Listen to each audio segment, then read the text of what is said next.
Hello YouTube, I'm in Poland in the village of Grojec. In front of me is the Mount of Grojec. Let's walk up it and let's see what it used to look like. Grojec's history is deeply rooted in ancient times with significant archaeological findings from the Lusatian culture 1300 BC to 500 BC. This culture, prominent in Central Europe, is known for its advanced settlement structures, pottery and metalwork. Around the end of Bronze Age, a fortified settlement existed on Góra Grojecka, which is here, showcasing the strategic importance and continuity of habitation in the region. The name Grojec first appeared in historical record in 1285 as Grojec, evolving through the centuries to Grodec and Grojec. These names reflected to its fortified nature.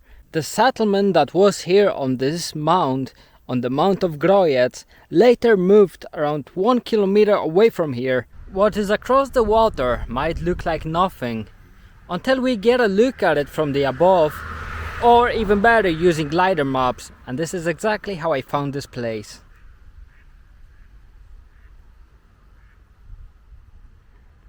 This is actually in the village of Łazy, which is part of Grojec. The name of the village comes from a place in the forests that was cleared or burned for the establishment of arable fields. In the 15th century there was a fortified settlement belonging to the Dukes of Oświęcim. They moved from Grojec Mount in the 13th century AD. Today, among the old trees, there still stands a small abandoned manor house which belonged to the estate of Samuel Plessner until 1939.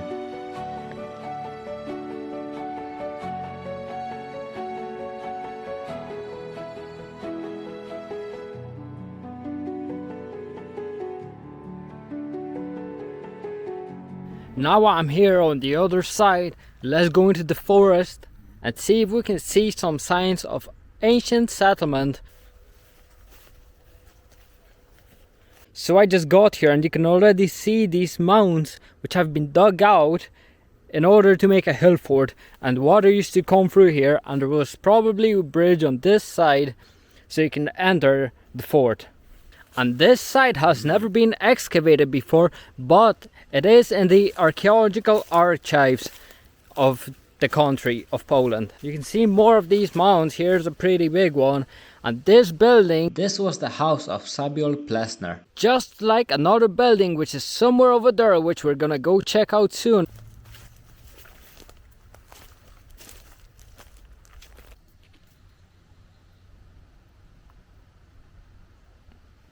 Here you can see the different layers of the hill fort. So there's the highest level, this is the low level.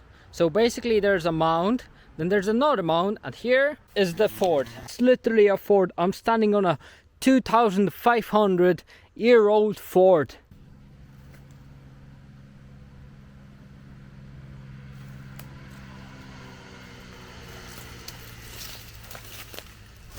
So now we are going to check out the building from 1939, which I was talking about, which is literally 20 meters away from here.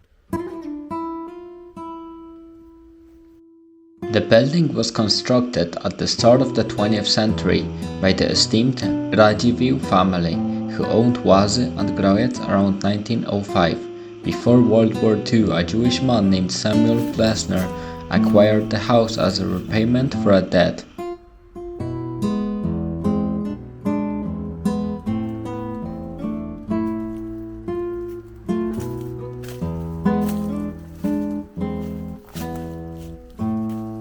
He used it until the outbreak of the war.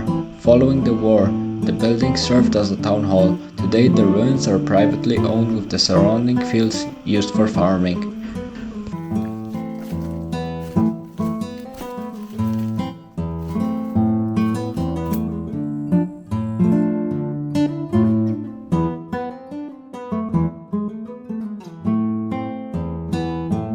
This is the church with a hidden message that has never been decoded.